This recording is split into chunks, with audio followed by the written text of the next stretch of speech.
Hello there, everyone, and welcome to Super Capitalist, the only podcast where we discuss groups of characters, pit them against each other in a mental battle, and we decide which one of them we would rather put in the smash over the other. At least I'm fairly sure we're the other one, to be fair. I've never researched this.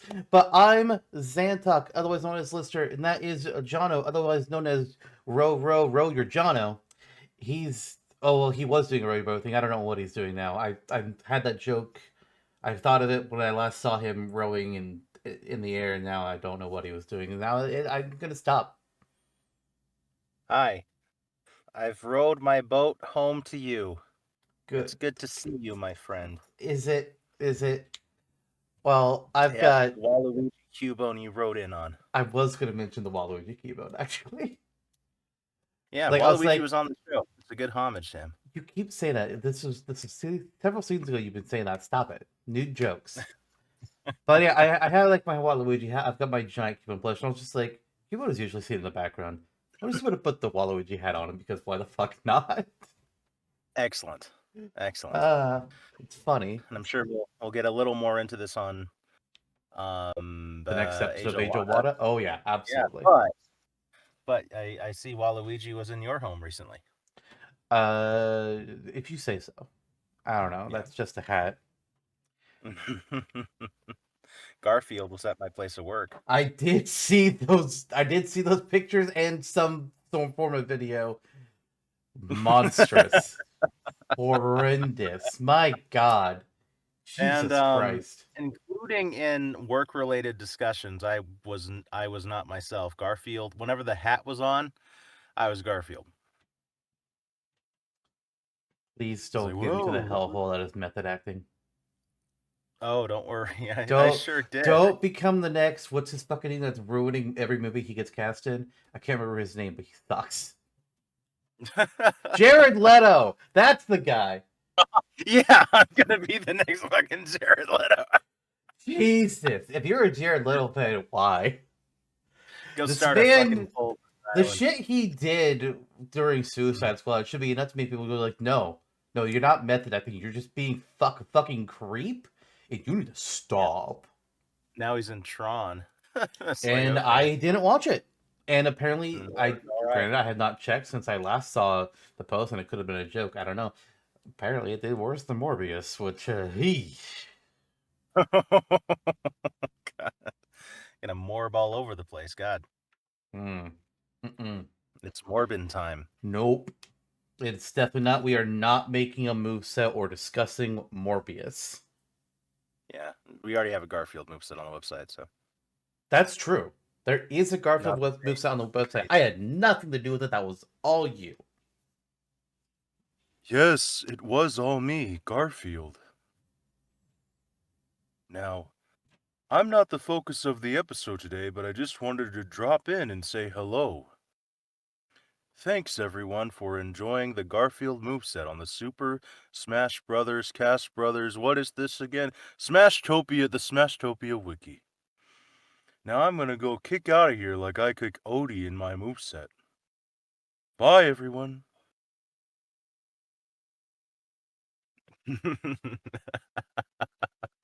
So this episode is not sponsored by Garfield. I just want to make that fucking clear. Nor are we sponsored by Tron Ares or anything else Jared Leto has touched.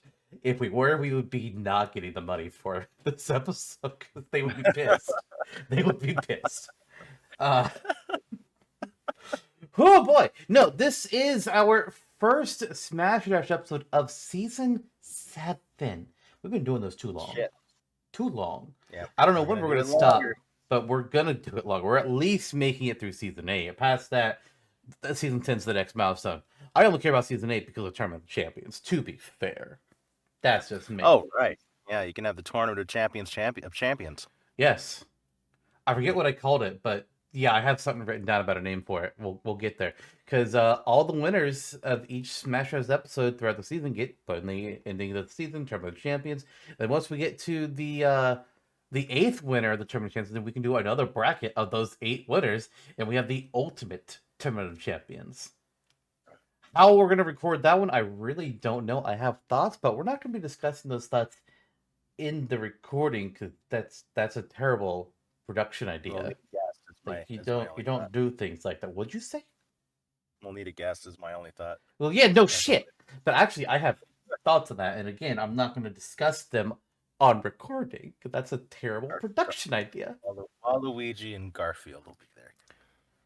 No, anyways, it's a Smash or Dash episode. We do these every 3 episodes, mostly if you don't count our bonus episodes that we do in the season. But we've got 5 characters for rate their chances. We've got 4 characters to discuss for Smash or Dash. And as we've been doing the last few seasons, this first episode is going to be themed around characters who have either gotten their first game or just been heavily featured in a game that released in the past year from today's date. By today's date, I mean the upload date, not the recording date. Yeah. Although it's the recording date as well, technically, but we care more about the upload. Something. Yep. I know we've had one time when we knocked off a character because they were their game was supposed. I think it was actually last season. I think it was this season. We were gonna have Silux, and then Metroid Prime 4 is like, yeah, I haven't released yet. It's like, bitch, why? We were gonna talk about you. The Curiously, fuck. I mean, a couple of the amiibo were out a month ahead of time. Yeah. It's like, what the heck? Yeah. I don't fucking know. Maybe we'll have Silux on next season. I don't mean on as in, you know what I mean. You know, stop it. Stop it. We're not getting somebody to cosplay Silux. Swellix probably would, right? No, I think Swellix would do Samus, if anything. Yeah. Wouldn't we all? No. All right, so let's get into the show here properly. We're gonna go through our 5 rate their chances is first. Just as a fun reminder, currently our highest rated character in rate their chances is if I can get to the tab. Why is there it is. Our highest rated character rate their chances ever is the Octoling at a 92.33% chance. And I believe we did them in season 4. We've been doing this since season 3. Eventually, I'm sure we'll probably do a restart and rate the chances because eventually we're going to run out of characters that are interesting to discuss. But I figure there's no point in resetting until like the next Smash game releases. That would be kind of my guess. So I'm sure we'll be doing this for several more seasons at least. But like 2038. Actually, I remember I did math recently. I can't remember what it really now to, but I figured out like what my prediction is on when the next Smash game is going to come out. Because I'm assuming Sakurai is going to go right from. He'll probably have a break. I assume he's going to go from Air Riders to Smash. Maybe not necessarily because he wants to, but because Nintendo's going to be like, "Hey, buddy, pal, friend of mine, we need you to come to work." Yeah. Like the rumors we're tangenting here, but it's fine. The rumors that he asked to do Air Riders before Smash is like a give me this before I'll do what you want are not true.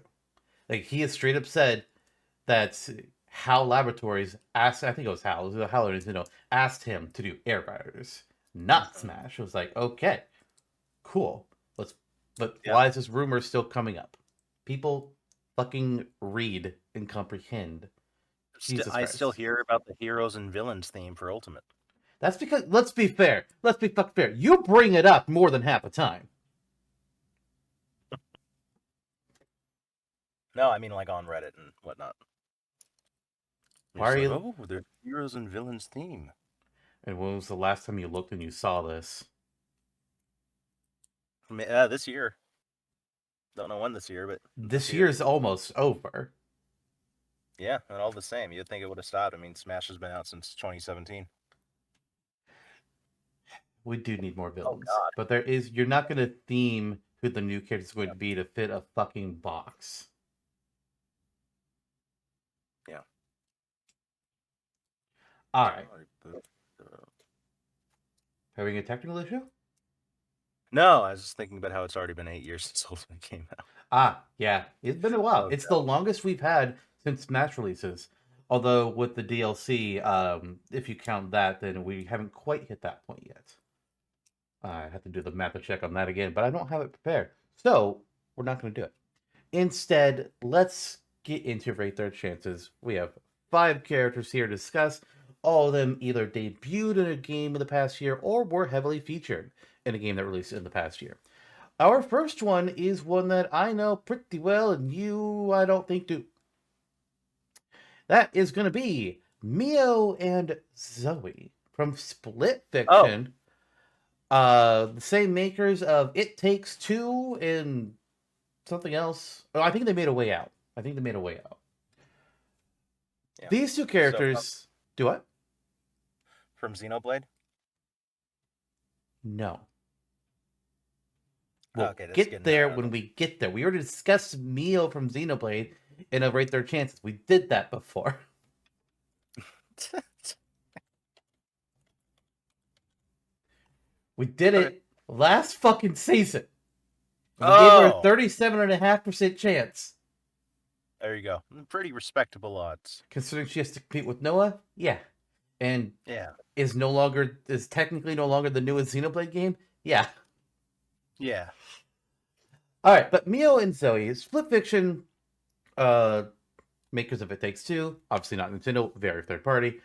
What's interesting about them is that they're a duo character. They have to be together. You can't do just Mio or just Zoe. That would just not work for them.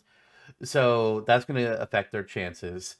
But what's interesting with them is that one character, I mean, both characters go into the worlds of Split Fiction where they're both science fiction characters or they're both fantasy characters, but each of them have their specialty. Mio is a actually, oh god, which one is which? Fuck, I played the game and I don't remember which one is which. Where is my tab that tells me which one is which? Ah, okay, that's what I thought. Mio is a science fiction character. Zoe is the fantasy character, and you go to different worlds with them. They have different powers. In one world, they turn into they're like little pixies, but they turn into different things, which you use to help progress around the level.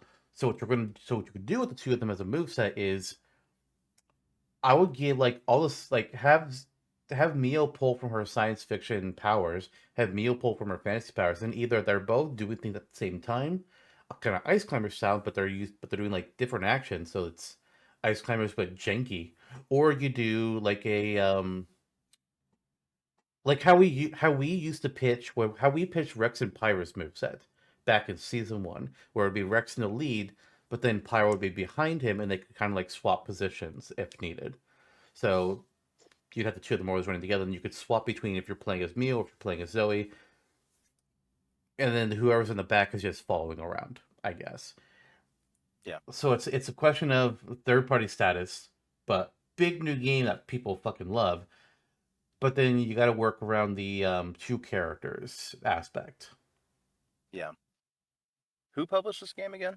Um, well, it was published by EA, but it was developed by Hazelight Studios. Okay. Okay. Um, wasn't EA the one that recently went through a Yes. Yeah, and wow, the studio has only made 3 games. They made A Way Out, It Takes Two, and Split Fiction. All 3 games with a focus on 2-player co-op, going through a story together, and have all 3 been big hits. These guys know yeah. what the fuck they're doing, well, at least with this genre. Hmm. Yeah, it's a huge game. I think, it's I can't tell you off the top of my head, but I'm pretty sure it's like game of the year contender Oh yeah, or yeah, like awards or yeah, like so so this year's gonna have some competition, but yeah, mhm, it's getting a lot of really extremely good solid press. I know you and Way Off played it for stream, I think, if yep. I recall. And it was a good time, and it's on the Switch too, and there's all these positive reasons. It's like if Smash were coming out tomorrow, would they have a good shot? Probably, like a decent one. Eh? They would be in talks. Um, man, I wish this were like a Smash Kobe or somewhere where we could delve into like the reasoning behind their moveset a little more because it's really interesting, the concept. Oh, believe me, I want to make a moveset for them. I just, when I was last thinking about it, I was having troubles figuring out exactly what they would each do because the wiki honestly does not give you it. The wiki does not give information. I'd have to replay the game and take better notes. Mhm. But I did make a stage, which you can see on the Smashtopia wiki. It's called Split Excellent. Fiction. It's simple in concept, but it works. It works pretty Does it well. split between fantasy and sci-fi worlds? Yes. Wow. Okay. We're gonna have to check this out. Go Yeah. look it up on the Scratchtopia wiki. Is good. But unfortunately, this is rate their chances, and we have to consider the climate that they're being released in now. Yes. Understanding that EA, not to get into it too much, is newly purchased, and that kind of puts everything up in the air, including like if other companies would prioritize working with them. Being this big developer. I don't know. I don't know. I'm checking right now to see if EA owns the IP. I don't. They don't. Uh, Oh, really? yeah. EA only publishes. They are an independent company. So So no. they are okay. Yeah. Okay, so Mio Hazy and Zoe Studios are. is all their own thing. Mhm. So they're indie. So the conversation now changes into it's them versus every other indie character. In which case I think they're a little higher than middle of the pack. There's a lot that you can consider here, but they are from a very acclaimed and very recent title. Yes. Um, so they would be there would be a few. I mean, And it's it's the, gonna it's the get a perennial. movie. What? Really? Okay. Yeah. 2 weeks after the game released, they announced that there was gonna be a movie adaptation. Like that feels a little soon, but all right. Yeah. Just don't cast Jared Leto. No, they've cast Sydney Sweeney. That's the only character we know. That's the only actor we know so far. Okay. Any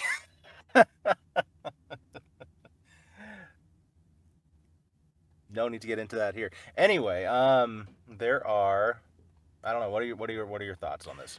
So, I think if Sakurai specifically wants to look for another duo fighter, because we only have Ice Climbers, if he specifically wants to look for another duo fighter, Mio and Zoe are a good, popular option. There are other options, of course. Baby Mario Brothers, Plusle and Minen. Uh, there are other things that I'm not thinking of at the moment. Ephraim and Erica, maybe. That's Yeah. possible. Almond Celica. Uh, I think there's so many character options. Third party is always hard to say, especially with something that's new and isn't an established franchise where we don't really know how well it's going to be connected moving into the future. I think the game is great now. I think it has potential, but will they go for it right away? I don't know. Third party characters, with rare exception, have been older characters that weren't just made in the last 4 years. The exceptions to Yeah. that have been Joker and Bayonetta. Both of whom were surprising. Yeah. Yeah. Every other third party character has been something that was established for a while. Like they may not have been like they weren't all like NES era. No, no, because Cloud and Sephiroth. I was like, wait, no, hold on. Is that true? Like, no, no, it's not. But they all the majority of them have some form of legacy to them. Zoe and Mio don't, but that doesn't mean that the next game doesn't have the same philosophy. That's that we can't really predict the next game's philosophy. I would give them a low rating, not necessarily because I think they're unlikely, just because I think there's a lot of variables. So many third parties, smaller studio. Nintendo may not care because Nintendo's the one that picked the DLC for Ultimate, so there's going to be it's not just the Sakurai factor there, and I don't see them as a base game character. They would be DLC, Right. absolutely.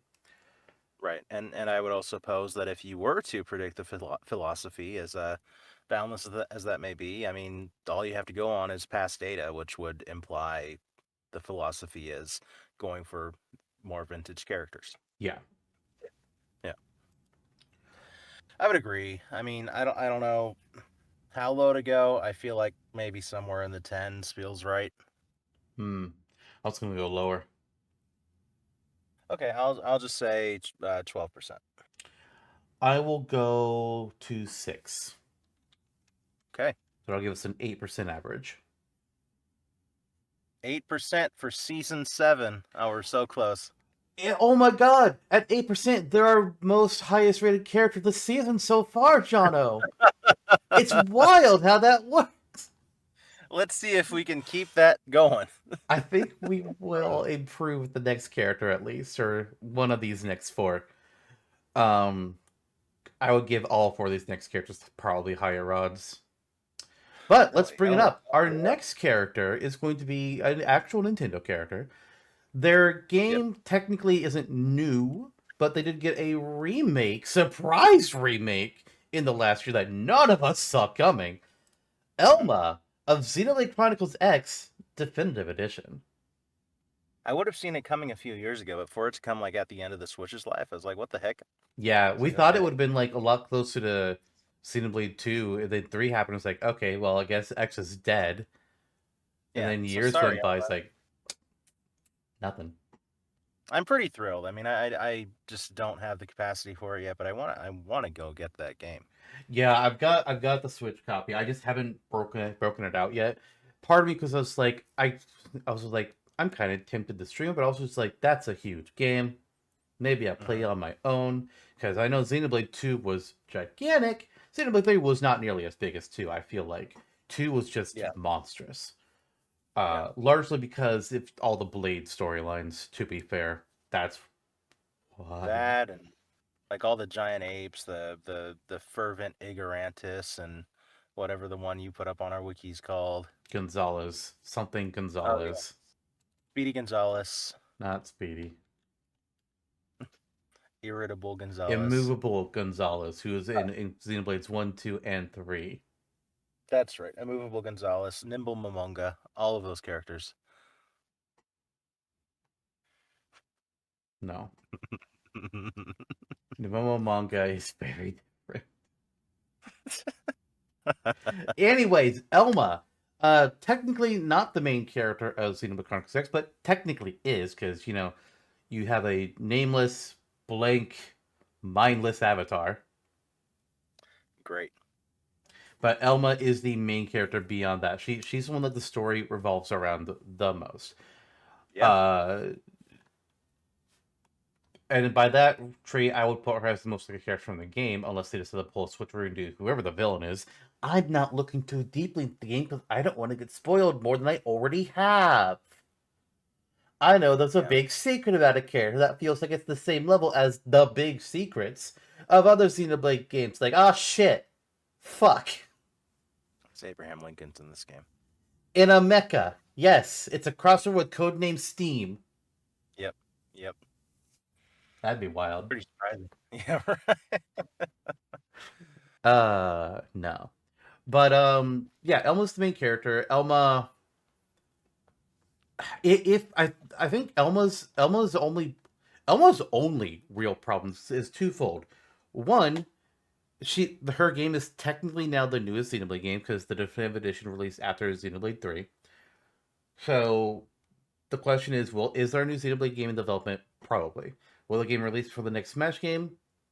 Or will no? Let me amend that. Will the next Xenoblade game be far enough into development slash release before the next Smash game does its character selection? That's the key note of it. And then Yeah. will Sakurai prioritize remake of X or will he go for 3? Those are the two big questions with when it comes to Elma's odd to be in the next Smash game. Yeah. Yeah. It felt like the dev time between 2 and 3 was pretty quick, and then they hit you with definitive edition.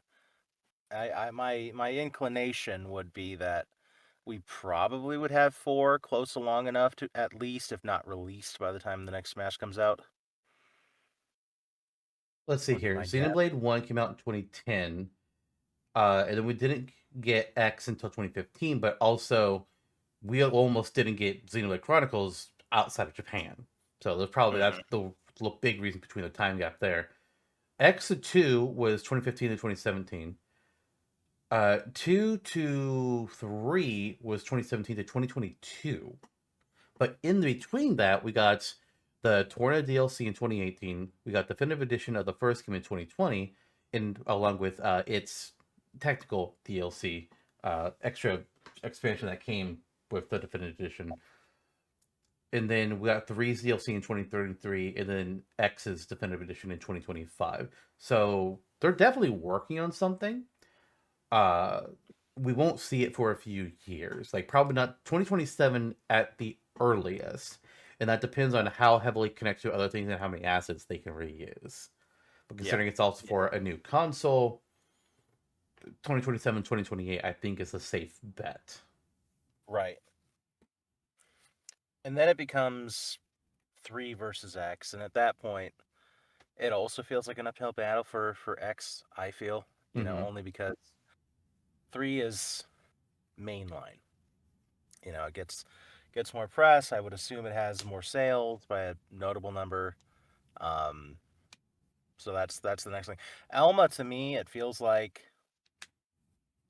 would be included on one big if, and that's if we get a Xenoblade 3 or 4 character first, then she can come on kind of like ancillary to that. Yeah. Mm-hmm. That's kind of what I'm feeling. Which, speaking of, reminded me, we were discussing Mio and Zoe as a possible like duo character. You know who else is a possible duo character? Noah and Mio. Yep. Yep. The choosing between Noah, Mio, and Elma for the next Smash game is going to be hard. Because technically, like, Xenoblade, it's a really unfortunate in a way that Xenoblade is an anthology series because it's got several characters from each of its games that would work well as fighters. Actually, honestly, I think 3 has the least amount of characters that like I'm really inspired by to see as fighters because 1 has Fiora, it has Melia, Riki could even be pretty interesting. 2 has Nia, it has Morag, what's his name, Zeke. Yeah. 3 has Noah and Mio. Oh, also 2 also has Laura and Jin. I forgot to mention them. And 3 has Console J. No. And Old Shulk. Yes. And And Papa Rex. And Matthew. And Niall. And A. Yep. I forgot about the DLC there, so good call out on that. And then Xenoblade X, it's hard for us to judge because we have not delved deeper than Cross, the Avatar, and Elma, because spoilers. We really need to play this game, man. We really do. Mm-hmm. The Spirit of Lincoln. So Elma's chances. I'm gonna do a rare thing I don't usually do. I'm actually gonna look up and see what I said about Noah and Mio in previous Rate Their Chances episodes, because I feel like I should put Elma below the two of them, but I don't know how far below I want to go. Okay. So let me see here. Oh boy, season 4 we both gave Noah an 80% chance. Yeah. Wow. Season 6 I gave Mio 45. You gave Mio 30. Mm-hmm. I was thinking around like, yeah.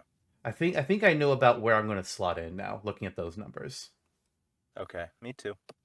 All right. I'm going to give her a 24% chance. I was going to say 25. I was going to say 25, but I was like, do I really think it's a quarter of a chance? I'll bump it to 25 though, just for the. Actually, no, I'll keep it. 24 to 45% is our combined rating. Is that the highest ranked character of the year so far? Oh my god, it is! Holy shit! Holy shit! Next character. I cannot believe this. Well, you'll not believe the next character either, because we were talking about indie games earlier, and games that just people are really excited to see come out, and it takes years, years, and years, and years, and you don't hear jack shit, and people lose their fucking mind, and there's the memes about the clown makeup. Hi, it's Hornet from Silksong. Yay! That's who we're discussing next. Oh boy. Mm. First of all, Silksong fans, congratulations! You can finally put the cloud makeup back in the closet until until you start getting hyped up about the third game. I don't know.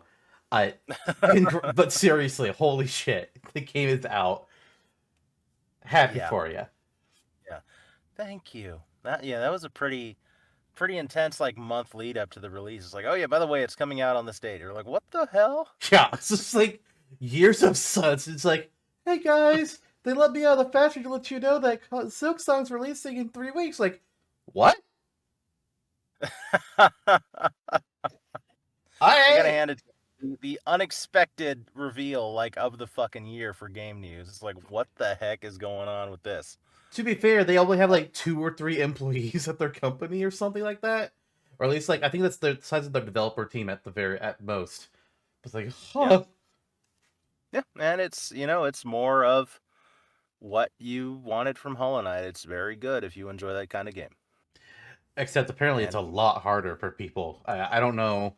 I don't know the exactness of the accuracy of that statement because I don't do platforms, especially 2D platforms, especially hard 2D platforms. I don't play these games, but I've read yeah, people bitching. To be honest, I've read people Ele- bitching I mean, that Silksong is elements a lot harder. some elements are notably harder. I haven't encountered anything that it's like surprisingly difficult. Mm-hmm. But Part of me wondered if the people complaining are people that never played Hollow Knight and they're just caught up in the hype. It was like, oh man, everybody says this game is great. I should get this game. It's like, huh, I can't do this kind of gameplay. It's like maybe you should research a game more before you just impulse buy. yeah, I mean, if it's no more difficult than Metroid Dread or Order of Ecclesia. So if you're new to Metroidvania, then there you go. Hmm. That's gonna be difficult. All the same, Hornet is a character that is current and is indie and is very celebrated, similarly to Mio and Zoe. Yep.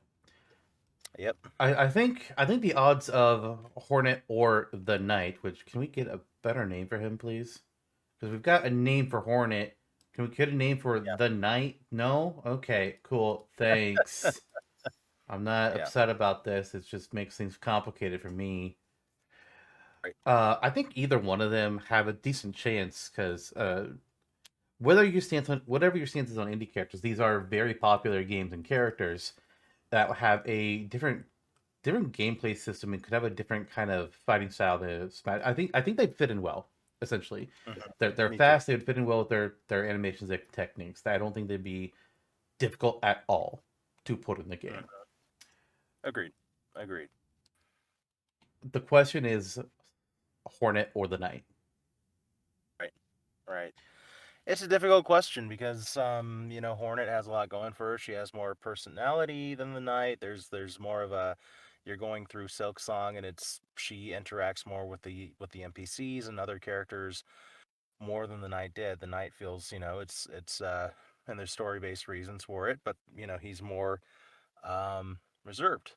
It's similar in a situation ish to like Byleth. And so Hornet is more out there. Certainly better than Shez, but in this comparison is the Shez of the discussion, if you will. Not in terms of likelihood, though. Um, yeah, and I mean she has a different play style than the Knight. That's a little more interesting. You're doing a lot of like diagonal and as opposed to like horizontal fighting with her, which is unique for the genre. And otherwise they have a lot of the same like shared DNA. They have their specials and their other um, maneuverability and moves that you unlock gradually, like Metroidvanias do. And it's just becoming harder and harder to telegraph because you're like, yes, Hornet is a celebrated indie character. Me and Zoe are a celebrated indie character. There's all of these characters kind of bubbling to the top of this film, and who's going to break the seal, if anyone? Yeah. Hard to say. Um, I don't know. I feel this is just a shot in the dark number, but maybe like 18% for Hornet. 18. Okay. Yeah. Uh, Jeez. So, part of me thinks just like okay, again, like which one is more likely between the Knight, and Hornet herself. It's not an easy thing to calculate. No, I mean, if it were tomorrow, it would be Hornet. I would feel, but in the general scope. I mean, the real debate of it is the Knight was the first game, so you Mm-hmm. had. Yeah, I feel like they just go with like whichever one they feel like is more iconic. Because I think gameplay wise, they're both gonna be able to do virtually the same niche in terms of like Smash Mm-hmm. gameplay, what they could do. I know they have some different. I know they have different tools between them in the actual games, but as far as what they're be doing in Smash, they'd be feeling it's similar role. So the Knight being the face of the first game, the origin, the initial one, or Hornet being the face of the second game. Both of them, I believe, are also in. Like I know Hornet is the boss in the original Hollow Knight. I think the Knight is in Silksong. I don't know to what extent, however.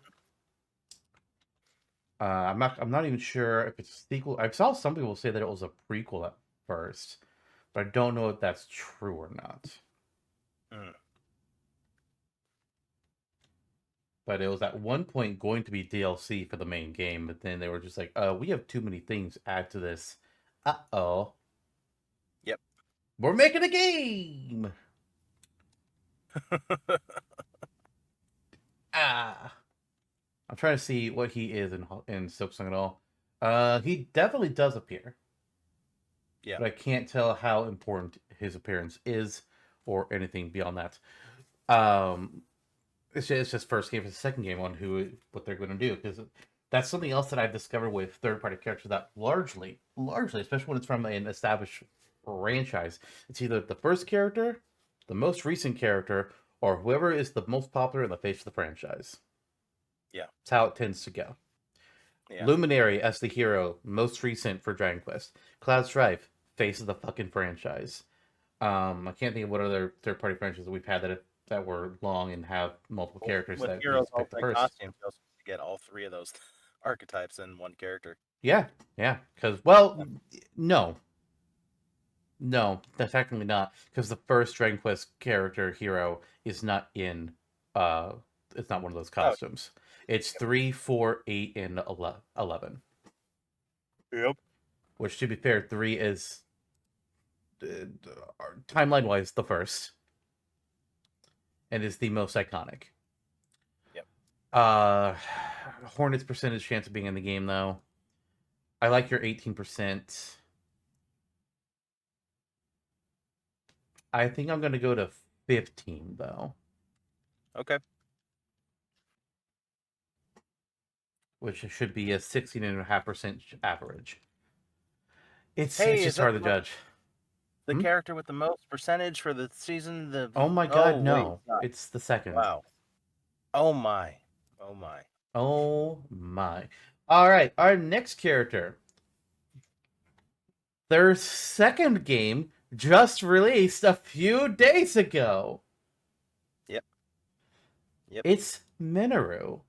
I changed the picture. Why did it not update? Give me a friggin' minute. Minoru from The Legend of Zelda Tears of the Kingdom and The Legend of Zelda Age of Imprisonment, which Yes. is the second Zelda, or no, the third Zelda Warriors game, Hyrule Warriors 3, which we were not expecting to have a third one, but considering Yeah. that they did it for Age of Calamity, it kind of makes sense. Yeah. But this time Yeah. it's the Age of Imprisonment back there during the time frame where Ganondorf waged war Yep. against Kingdom of Hyrule and King Rauru, and it just confuses the timeline even more. I don't think the Zelda timeline exists anymore. I think it's dead in the water. They don't give a shit.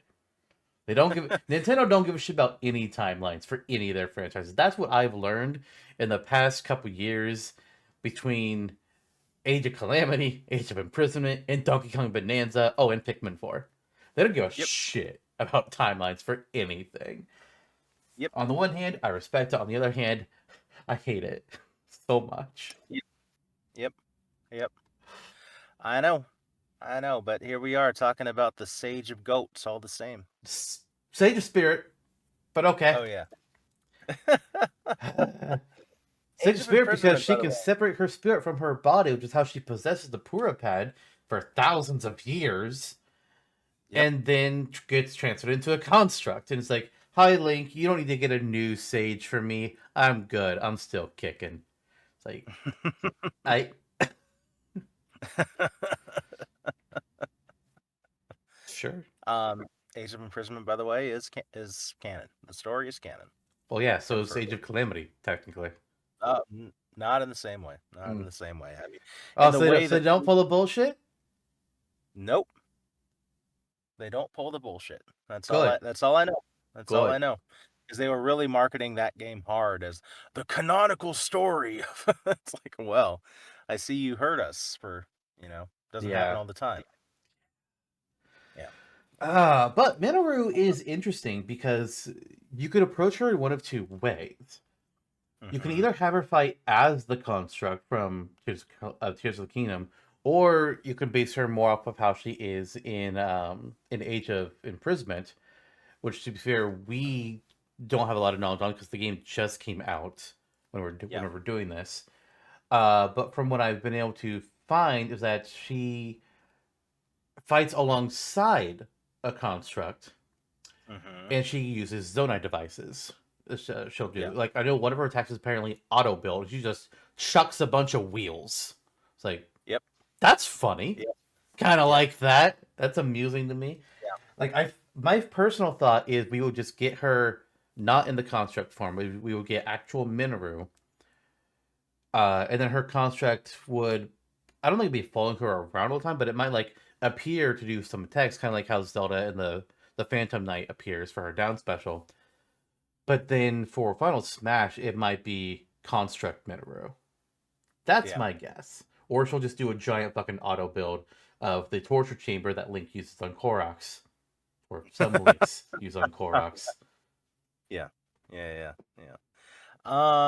I can agree with that. I think the construct itself you can make it work, but it feels a little too big. Going back to the age-old argument. Um, it could work. It would be terrifying, like seeing that thing move around on, on the stage. Be pretty fucking cool. But yeah, reserve it as the final smash and have her use some more of her stuff that we just learned about her having. The Age of Imprisonment moveset for her seems pretty fun and solid. I did see some gameplay of that a couple days ago, which is promising. I actually want to buy this game. I didn't think I would. So here we are. Um, she's also an Animal Crossing character now. Yep, her and Tulin are being added to Animal Crossing. Mm-hmm. Why those two As well as specifically, I don't really know. Especially, it's yeah. only those two. Mm-hmm. Yep. And then we get two Splatoon things, or two Inklings that are Yeah, just like Shiva a. and Fry. Mm-hmm. Shiver. Jesus. Yeah. Final Fantasy on the brain, apparently. When isn't it? All right. But as far as her chances go, well, I don't know. I don't know. It again. It becomes complicated, right? Because you're dealing with the confluence of like all of these Zelda characters in a critically underrepresented franchise in Smash, criminally even. Yep. And where does she land amongst the likelihood of not only all of these characters from Breath of the Wild and Tears of the Kingdom, but Zelda as a whole? Because you're dealing with the legacy characters: Pig, Ganon, Skull Kid, Tingle, mind you. Midna. Yeah, and so Buffy. is she who? Wow. Rude. Did you say Buffy? I said Vati! Oh, Yeah, let's I know that. that. Yeah. Popular Zelda character Buffy the Vampire Slayer. Yeah, okay. That's why I was confused. He said Buffy or Bunty. Um, that that maid character from Age of Imprisonment that everybody's going, she better be playable. She is. Yeah. So yeah, and to that matter, Impa, all these characters from the pre times, then all the champions and Bo and I don't know, but she's definitely the coolest Sage, I think, in terms of like the abilities that she has. Compared to the sages and champions, like I would prefer her. It would be Yeah. pretty cool. I think And of all the sages and champions from the wild games, Minoru has the most going for her. After that, I would say it's a combination of Mifa and Sidon. Mm-hmm. I think they'd be the most unique. And then after that, uh, It's a crapshoot. Urbosa, actually. No, it's not a Oh crapshoot. yeah, It's actually Urbosa might be above Mifa and Sidon. yeah, But it's that's easily like the top 3/4 is Minoru, Urbosa, Mifa, Sidon. Past that, I guess I would say Daruk. And yeah, that's not Daruk derogatory. That's Daruk. There's a gap between him and the top three. yeah. I see that. I agree. And I think, you know, Minoru's obviously she's a character who's gained some popularity. I think that that's reflected in their choice to make her and Tulin, you know, the Animal Crossing villagers. Yeah, I could see Tulin easily being, you know, the champion from the most recent game that's more popular. I mean, he's a cute little guy. I have an assist So update for Tulin now. I need to write this down. there you go. There you go. So maybe her chances are decently high. I mean, the only thing perhaps standing in her way at this point is if we get another Zelda game before Smash, which is highly speculative. And are we going back to that pool for a third time? Are we? Well, there's uh, also the fact that Zelda has yet to get a character that's not Link, Zelda, or Ganon. So hmm by Yeah, that metric, it's 0%. we're talking. Yeah, exactly. And Kill we're me. talking about these likelihoods. Could just be Wild Zelda still. She's the main character of Age of Imprisonment. I hate it. Well, no, I don't hate that. But yeah, it could be Wild Zelda, or it could be the one that you have nominated champion for in the past, Rauru. We actually previously discussed Rauru for Rate the Chances last season, also because of this game. When this game got Yeah, announced, because you had been talking about like, oh yeah, it should be Rauru, because you pushed him hard when we did our roster redux yeah, and shit series. all over. Yes, but then like the fact that he's being playable in this game is going to be one of the leading characters that actually bumps up his stock quite a bit. But Zelda is the main character, and then Minoru is I'm speculating, I'm assuming is the next main character out of the two of them. So it just becomes like what they want to do with them all. Minoru does a lot of stuff with constructs and auto build and just throwing a bunch of Zonai devices. Rauru does spear shit. Which, hey, look, we've got another nominee for a character that uses a spear. Finally, we have somebody besides Ephraim and Bandana Dee to talk about, and Dimitri, I suppose. Like, Yeah, hey, look, there's another contender. Cool. right. And then Zelda, how does she fight?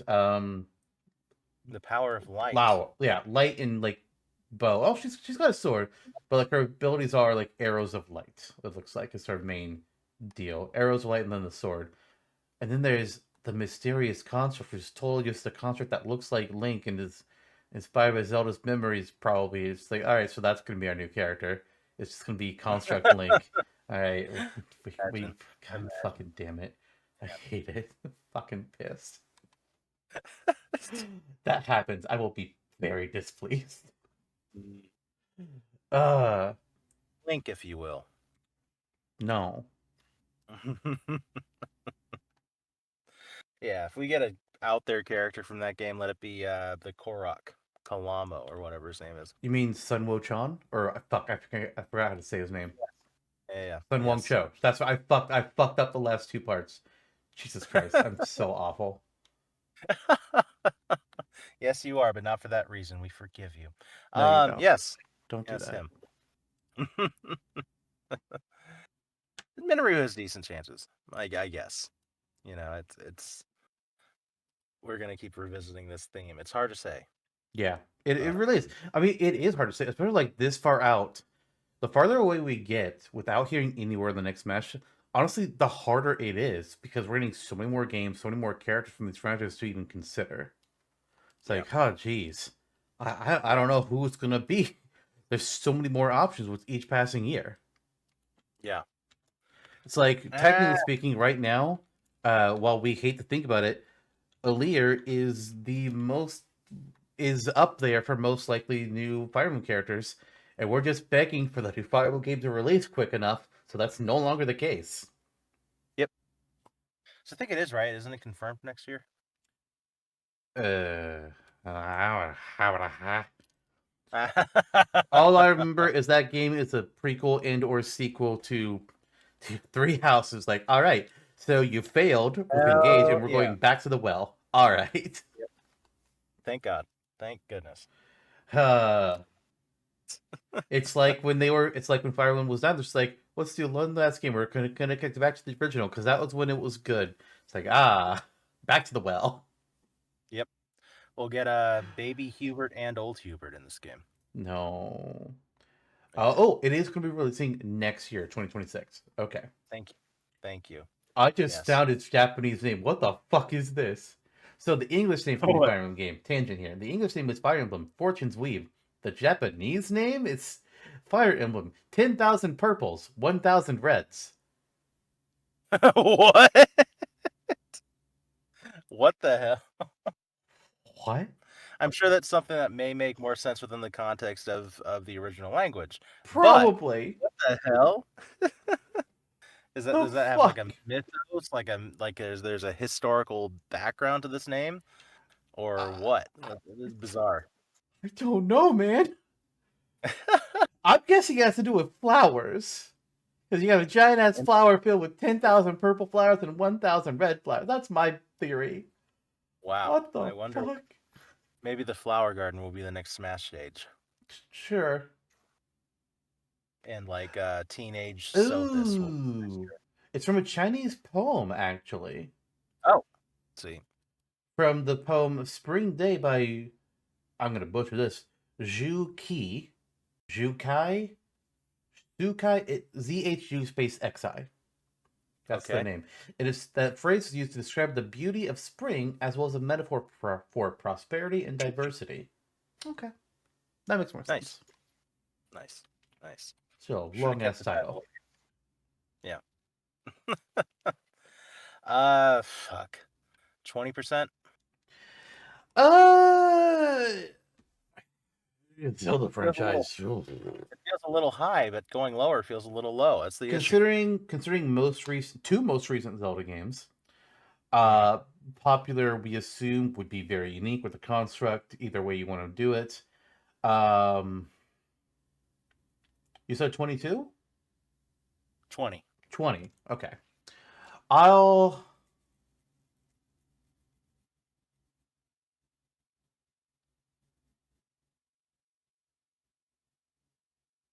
I'll say 21.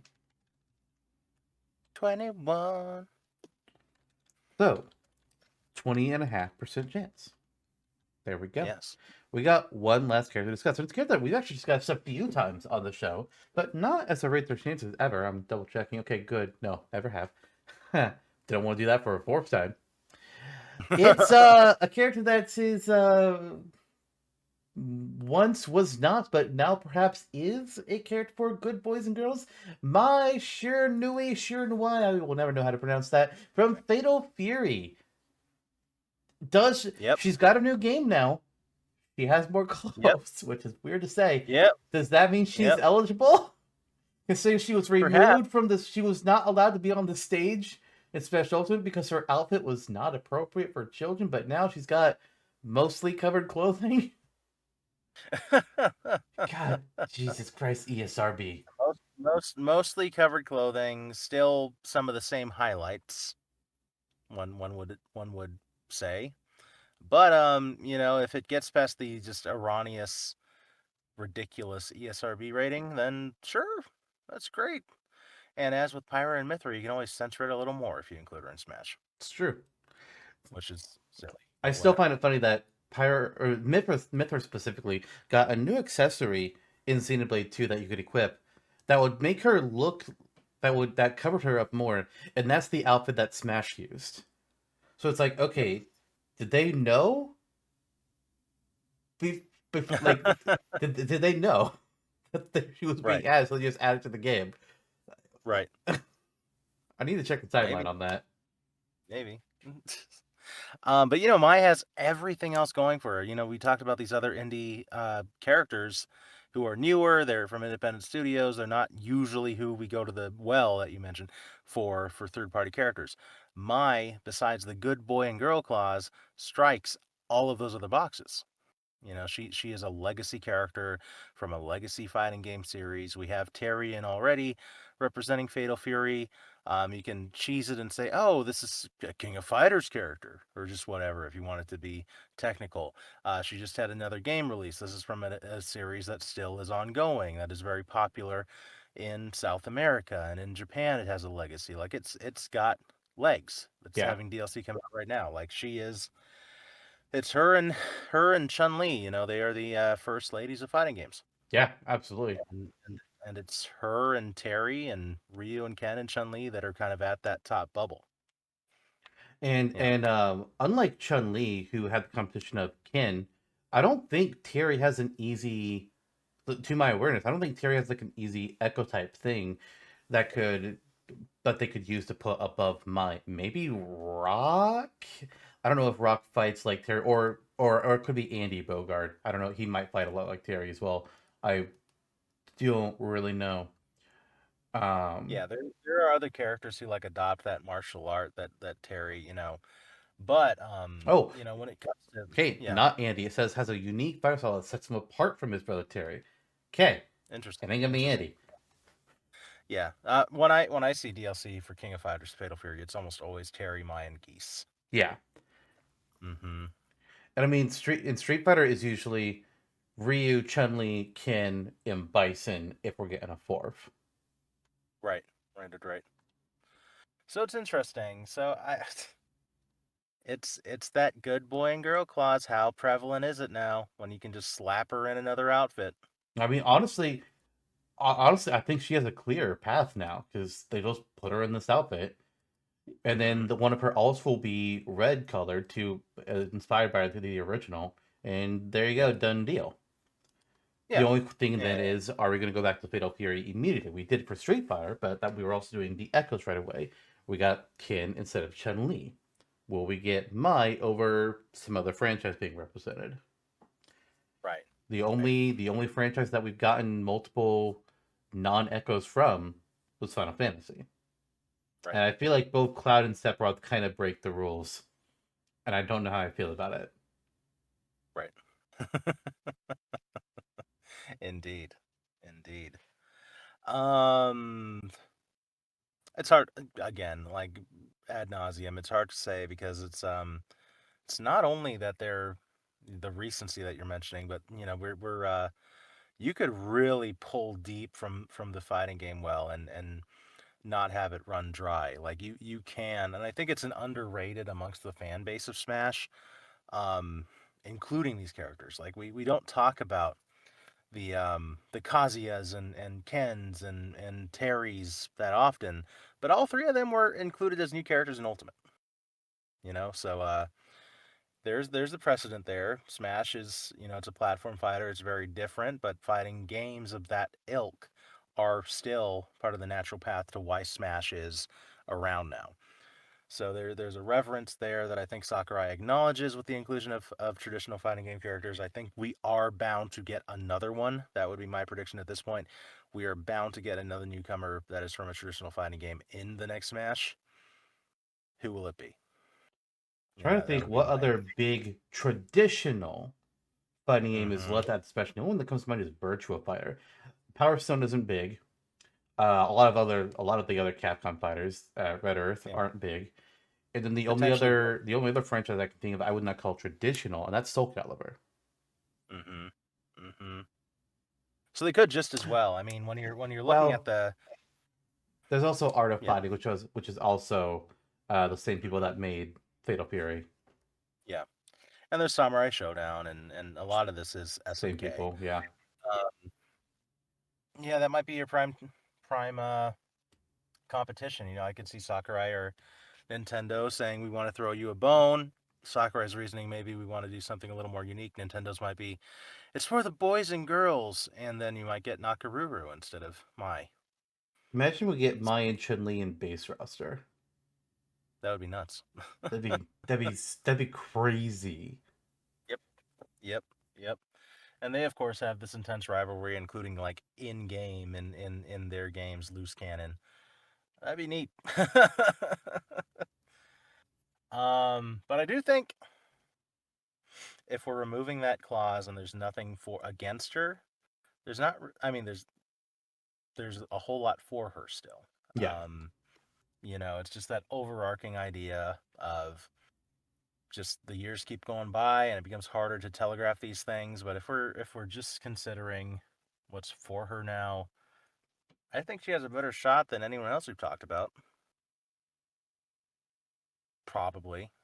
Maybe I'd give her I think she's in the 35%. same. I think she's in the Yeah. same realm as Minoru and Elma.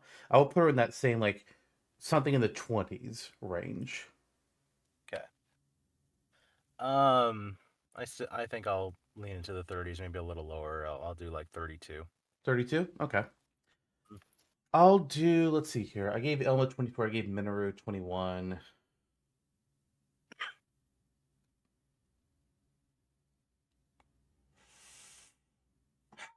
How do I feel about this? Do I feel like she's the same as any of these, or is she a little bit more, a little bit less? I feel like she's more than Minoru because Zelda is a fucking mess. Mm-hmm. Elma, yeah, I kind of think it's more than Elma. I'll jump to 27% chance, Okay. and that is going to come out to 29.5 odds or percent chances that we think she's going to be playable in the next Smash. Highest of the season so Oh far my for the god, it characters. is. Oh my god. That's the big. That's That's the big so chance. crazy, man. Yeah, it is, isn't it ever? Yeah, honestly, a Sound little like bit. the Applejack's character, yeah. All right, and that's it for Rate Their Chances this episode. Now it's time to move into the actual name of the episode, Smash or Dash. We've got two pairs of characters, two that are Nintendo, two that are not, from games that either first or to either first existed this year in games or were heavily featured in a game that released this past year.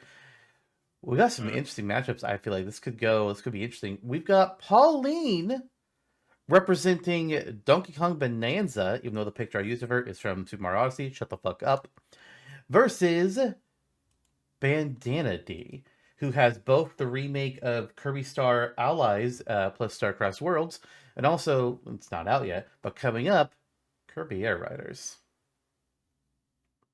Sakurai's including characters that aren't his creations in Kirby Air Riders. Good man. It's happening. Now where's Adelaide? Yeah, right. She's got to be there. She's got to be there, and Elf Villain has to be there. Mm-hmm. Otherwise, I don't really know. But those two got to be in. He's just not revealing them because he's tricksy like Yeah. that. Yeah. And that big gorilla that you fight at the mall. I'm trying to remember his name. It's like Gorimbo or something. Garimbo. That's what they It's call not me. Gorimbo, but it's something like that. I feel Yeah. confident in Gormondo, maybe. No, that's not it. Gorbuho. Oh wait, no. It's Gor. Gorilla. It's Come on, Wiki, work with me here. It's Gory Mondo. I was close. I was close. Yeah, that We guy. all know it. Put him in there. You put him in there. Put him as one of the bosses, isn't it? You know? Yeah. And maybe we would find him in the trial run. Did you do the test run? Did you play No, that? I didn't. I didn't even know what it was. I didn't Mm. really. It was at like only it had like a two-hour block. During some different times. I was just they weren't going to work for me. It was early. It was like 2 a.m. PST. I was like, what the hell? Yeah, Uh-huh. That wasn't gonna happen for me yesterday. All the same. All the same. Those are interesting matchup. Interesting matchup. I gotta pat the guy on the back who came up with this one. Hmm. So, question for Pauline outright. Representing Bonanza, does that mean she's coming in her Bonanza form? I don't Or is think she so. okay? I think you limit yourself doing that because Pauline in Bonanza only rides on DK's back and then sings, and then her songs transform DK. Yeah. Nothing there. I say She you has the go with adult Pauline, so she can do. You can pull from any of the games, sports games as well. She could even hit people with her tall microphone stand. But then she could get an outfit that is just like a longer version of the torn up dress from Bonanza. Yeah. Yeah. That would be an That's easy cool. alt for her. And they could even have Yeah. her hairstyle be up in the same way that it is in Bonanza with the little series of rocks Mhm. instead of That's the cool. hat. They could do her final smash could just be transporting you to her spirit battle in World of Light. No. I have very sad memories of that time Oh encountering boy. her world. Yeah, I mean it's a really interesting character. If this were Rate Their Chances, that'd be an interesting conversation about Pauline for sure. Because she's back in the limelight. She's back in the limelight. I think there's a good likelihood. It feels kind of like the Rosalina effect prior to her being included in Smash. Like it's you gotta kind of fear for your boy Waluigi because she might be who stamps him out this time. She very well may be. To Yeah. do our usual primer on both these characters before we go too deep onto anything, Pauline, if you don't know, once called Lady in the original Donkey Kong, she was Good name. just the damsel in distress character that Mario had to climb up a building to rescue from Donkey Kong. And then in the years since, we've learned that the relationship is a bit more complicated than that. Pauline, Yeah. after those arcade games, really wasn't seen until I believe Mario vs. Donkey Kong, where she was again the damsel in distress, same kind of deal. But now you got mini Mario's who have to try and rescue her from mini Donkey Kong and things, something like that. Actually, she might not be rescued in those games. I really don't know. But then she disappeared for years again until Odyssey, where she came back as the mayor of New Donk City and also an accomplished singer. And it's a big reunion for her and Mario. And it's like, all right, yeah, I'll help power up the building. He doesn't have to save Pauline at all. Pauline's totally fine. The city's in a little bit of Yeah. trouble, but Mario's just like, hey, I'll fix your electricity. I got Yep. you. No worry. I'm a former plumber. I can. That's related to true electricians, right? Right. That's in the same wheelhouse. It's like the same scientific genus of Yeah. occupations Right. Right. ish. Yeah. Sure. And Pauline got popular again right from there. It's like, oh, people are winning Pauline a bunch of things. She got into sports games. She got into Mario Kart Tour, I believe. She's not. Oh yeah, and also Mario Kart World. She didn't get into the Yep. Mario Kart 8 DLC, but she's in Mario Kart Yep. World. And Yep. then Bonanza. Donkey Kong Bonanza, we meet young Pauline, 13. The timeline is in shambles because Diddy and Dixie exist, and Donkey Kong is the only character that looks any different. Yep. Fine. Yeah. It's fine. I'm calm. He looks I'm great. He looks fine. great. I enjoy his new design now. Yeah. And Pauline is a great character in the game. She is your mouthpiece for the game. They Hmm. actually, she was not originally going to be in the game. They started out with people like, what if we had DK become different forms? And they're like, well, how did he get to different forms? I don't know. Fucking music. I was like, okay, where does the music come from? And somebody was like, Pauline. It's like, I like it, Yeah. but she has to Yeah. be a child. It's like, okay, Yeah. so we have child Pauline. Not quite like Baby Peach and Baby Mario. It's more like Teen Pauline. Yeah.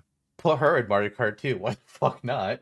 I Yeah. don't know. Yeah. Yeah. Yeah. The fact that we didn't get a set of tangent, the fact that we didn't get a set of costumes for Pauline and Donkey Kong in Mario Kart World, because they only have one costume each besides the default, which is crazy. The fact that we didn't get Yeah. costumes after Bonanza's release, uh, based off of costumes from Bonanza, is crazy. How has Yeah. Pauline not gotten a costume based off of Team Pauline? It's just nuts. Nintendo, Yeah. what Put are Mod you Podge. doing? I could see that being like a fun, like coupled up costume. Like I could see like I'll be Donkey Kong and then you could be like Pauline. You can put your arms around my neck and I'll run you around the square, the town square. No, Yeah. And then all you have to do, I'll make most of the grunts and noises myself, and then all you have to do is shout DK. no. Okay. At least I could see like a Bonanza boss being playable in Mario Kart someday. it's like some sort of character. Like it's a pretty impactful game. I enjoyed it a lot. I am in the post game. I finished up the Bonanza rehearsals. Technically, I have to go back and get some of them because I got really frustrated with zebras, and then it just Hmm. soured me with ostrich. But I got all the bananas from the other three rehearsals, and now I'm just like, all right, we're going to every layer. We're getting all the bananas. We're getting all the fossils. We're fucking doing this shit. Yeah, sweet. But that is Pauline. Technically, she doesn't. She actually doesn't have a whole lot that she straight up does herself. She sings. She sings and she can play sports. Bandana Dee though. Bandana Dee is the quote unquote player for the Kirby franchise. Hasn't actually been playable in there that many games, but it's tends to be considered the player for. Spear wielder, popular, tends to be the character that is brought up the most when it comes to new characters that could be added to Smash from the Kirby franchise. Hey, you know the spear ability that Kirby can use in some Kirby games? Yeah, Bandana Dee is that plus more, and he's got Yeah, plenty of things that you can do with it. We made a moveset for him a couple seasons ago. You'll pull from Star Allies. You'll pull from Return to Dreamland. Uh, you pull from Forgotten Land. Those are the three main games you're gonna be pulling from. But even then, they can do the same things across most of those games. It's yeah, you got easy potential with Bandana yeah, Dee. for sure, for sure. It's one of those things. He's this one of the spear guys that you mentioned earlier, but he's kind of the de facto spear guy at this point. We have kind of Rauru being this unknown quantity. Ephraim is kind of popular, but more in the Old and rear view for dusted. Fire Emblem now. Yeah. So you have Bandana, and honestly, he is at the forefront of that discussion. Yeah. And the prior arguments of Sakurai saying, preferring his own characters has kind of evaporated. To be fair, that's Yeah. not something Sakurai. I don't believe Sakurai ever said. I think that was just fan speculation and fan pissiness. Truthfully, Yeah. Yeah. To where they were pissed that Bandana wasn't in yet, and that was their kind of yeah, reasoning. Yeah. Yeah. Okay. Um, but yeah, I mean, now that we have that concrete with our air riders as well. Interesting matchup. In many ways, these are characters that I feel are as close to a shoe-in as you can get for a Smash newcomer at this point. And they're from by design for the Smash Desk very recent games too. yeah, So one is more, it's more obvious what they can do. They've expressed that in their playable abilities over many games now. One is a little more interpretive. yes. Mm-hmm. You're I about to say feel something. Yeah. well. I don't know. I don't know. Like, I feel like I know if this was rate the chances. I feel like I know which character I would rate higher by a. Oh, sure. I don't know. It could be close. I feel like I know which one I would rate higher as actually having better chance of being the next Smash. But Smasher Dash wise and what we want, Bandana is interesting because he's a smaller character. He would be probably about Kirby's speed, but would have better reach, would not have any suction ability, and he's just going to be using his spear, and he'll probably be a little bit of acrobatic battle, which could be pretty curious to see of a character of that size and shape. Pauline, I like the idea of a lot with her history. It's just hard to think of what she would do. Like I think she can attack where she like sings to the mic and then like musical notes come out. Or maybe she can toss her hat. Maybe swing the mic stand around for something. God, I don't even imagine what her up special could possibly be. Other than here's a wild idea. She jumps on a note block from Mario Yeah. World. That's or Mario Yeah. 3, I think it was the origin, one of those two games. There's technically that would work. Yeah. Final Smash wise, either she's going to summon out DK to do a Bonanza attack, or she summons out the whole band from Odyssey, Yep. and then they do Yep. something. Yep. I Mm-hmm. don't. Her moveset is a lot harder to picture. I could see. I mean, you can kind of go to the old school DK games too if you wanted to. I don't know if you would incorporate the minis here, but find a fun way to incorporate like a barrel. Maybe she can roll on top of it. Like for some sort of fun offhand reference, or what else was an item in that game? An umbrella. If you wanted to rip off Peach's up special, which is not cool or great. It's just available. Um, there's the red purse. I don't know what the hell you do with that, but it's there. Oil cans, fruit. So Her pull that unique from your. ability. Oh, wait, no, she is a racer in Mario Kart 8 Deluxe. I forgot about that. Me too. And she So you pulls get out it. the mic stand for one of her trick animations. Oh, that's nice. And so the mic stand's definitely going to be an attack based on that alone. Mm-hmm. Mm-hmm. Yeah, I mean, I think her four ride abilities will be very musical.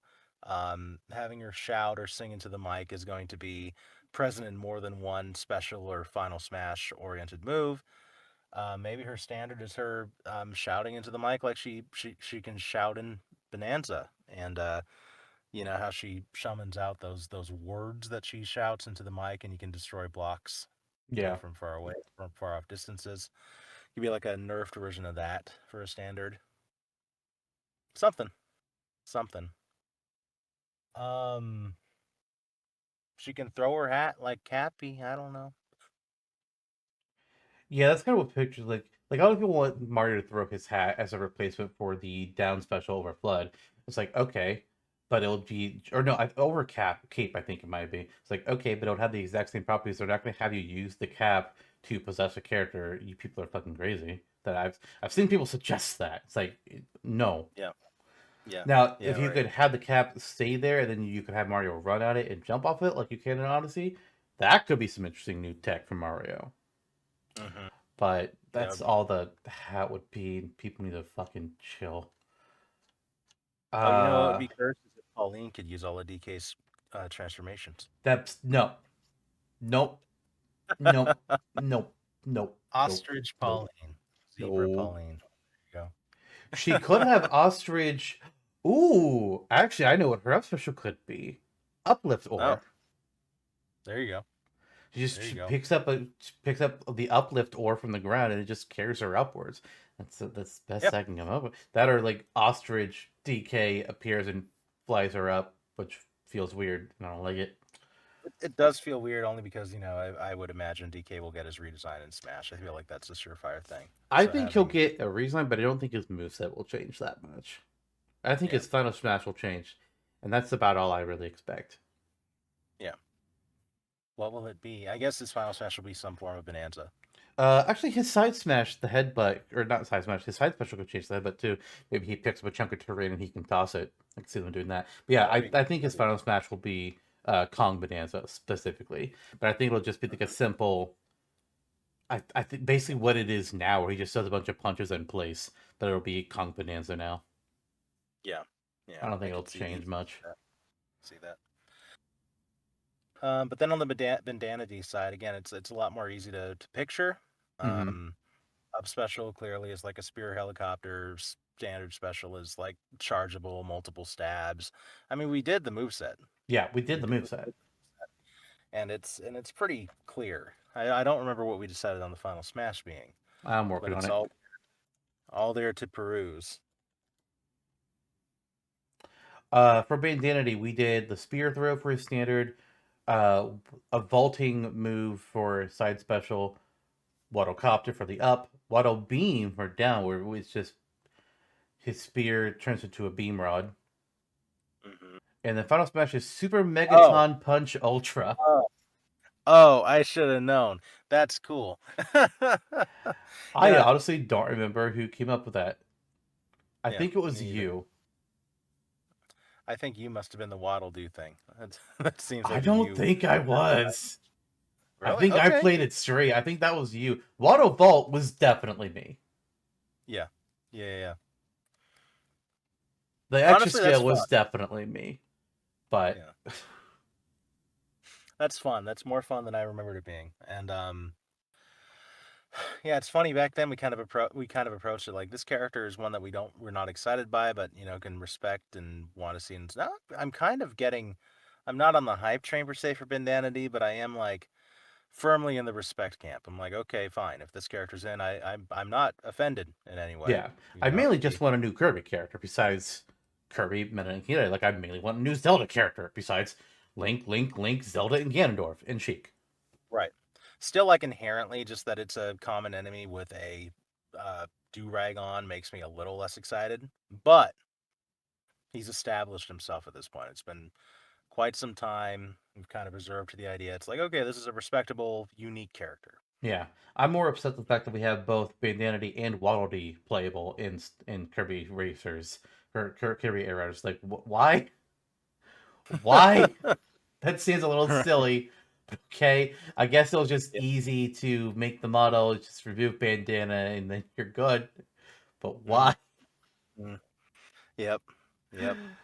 And thinking about what he would bring to the table too, with like I would assume like what is the name? Oh, forgotten, like a Forgotten Land stage. You know, Windaria, yeah, like just the assets that he would bring along would be pretty attractive too.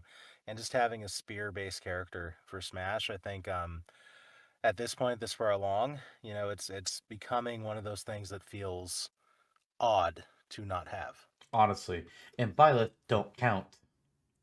No, no, no, no, no. You got one move. Um, and, and Pauline, I think Pauline inherently has, for me anyway, like she's more of an interesting choice for this because of the unknown factor. Hmm. Like the speculation There is encourages like a certain hype to it. there is so much unknown factor with how Pauline works in Smash that we don't actually know what franchise she would be representing. Does she get the mushroom to represent Mario, or does she get the DK letters to represent the Donkey Kong games? I have no idea.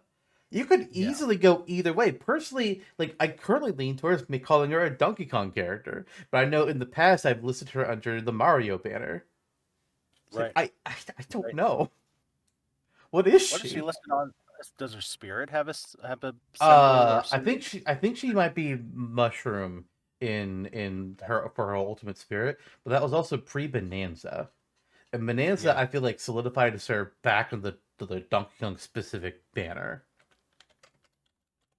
What if we had adult Pauline as a Mario character and teen Pauline as a DK character, and those are our two new characters for No, stop yeah. it. And then baby Pauline once she's put in Mario. Pauline and Donkey Kong sticker in Brawl was labeled under Donkey Kong.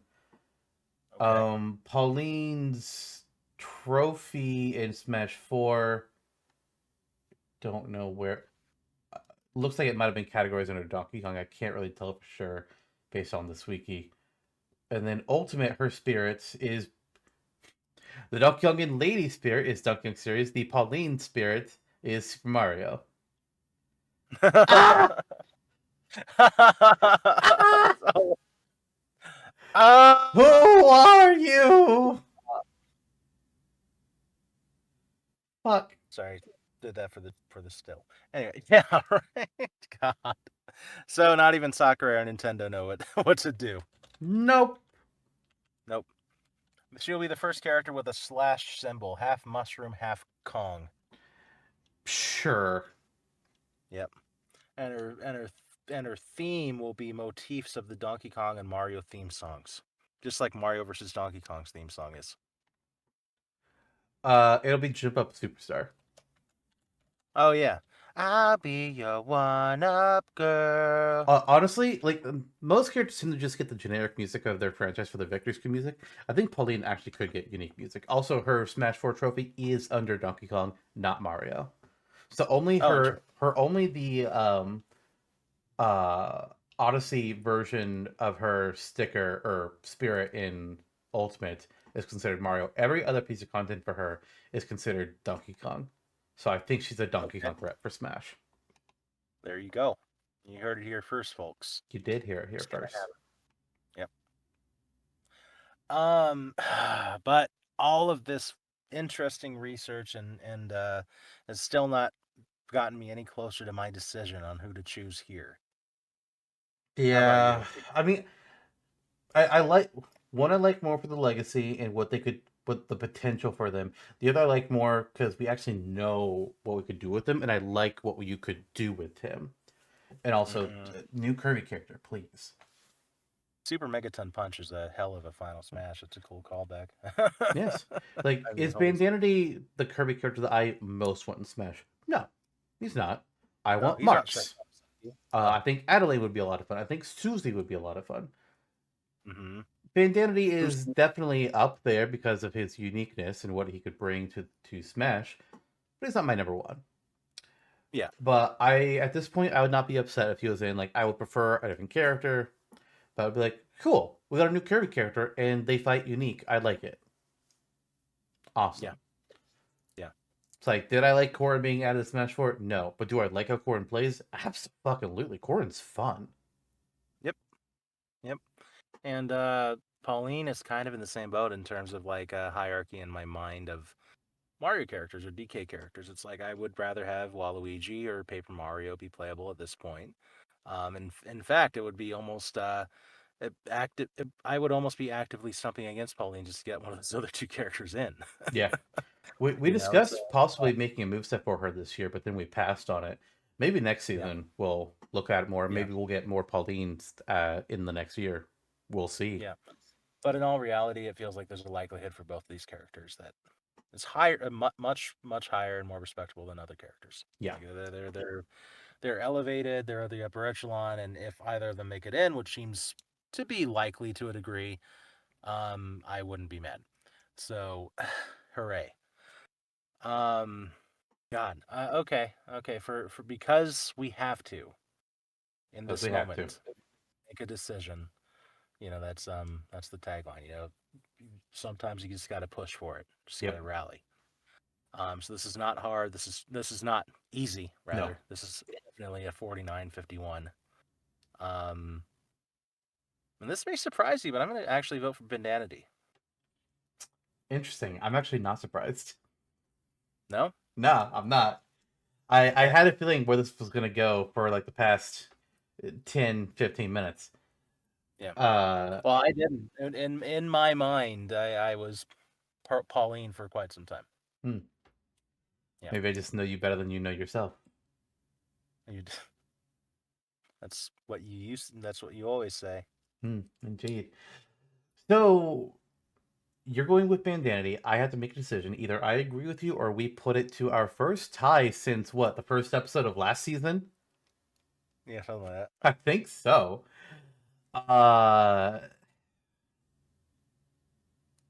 Remember that I think it was the season prior when we kept doing ties and you started getting pissed. Yeah, I know. And now I'm in the position of potentially causing a tie. It's like, oh man. Yep. That could be me. What would Dr. Baby young teen adult Pauline do? I think Pauline will vote for Pauline, so I don't know why you're even asking that question. Metal Pauline. Gold Pauline. Jade Pauline. Imagine that. Oh, the horrors you have. No, it'd be Amethyst because of Odd Rock. Oh yeah, there you go. Pauline is Odd Rock. Spoilers. No, it's the first fucking hour, man. That's not a spoiler. So Pauline or Bandana Dee, both these characters I could describe as a spoiler. Neither one of the characters I want most from their franchises, and that counts whether you consider Pauline a Mario or a DK rep. Because I want Waluigi or Gino or even Paper Mario. I want Dixie Kong or even Cranky Kong. I might take Pauline over Cranky. I want Baby Marks over Bandana Dee. If I had to pick one of these, oh man, I just had a flash of a change of thought in my mind when I said if I had to pick one of these. Like I'm thinking of just like what would be better to have, not for my own personal thought, but for Smash itself, and that just completely changed my opinion. Okay. I'm saying Bandana Dee now. And I didn't think I was going to do that. I thought I was going to put it to a tie. Oh, my. Yeah. Fuck. I was going to make it a tie, and then I thought, what's more different for Smash? What would be more interesting for Smash itself? It's like, oh shit, it's Bandana Dee.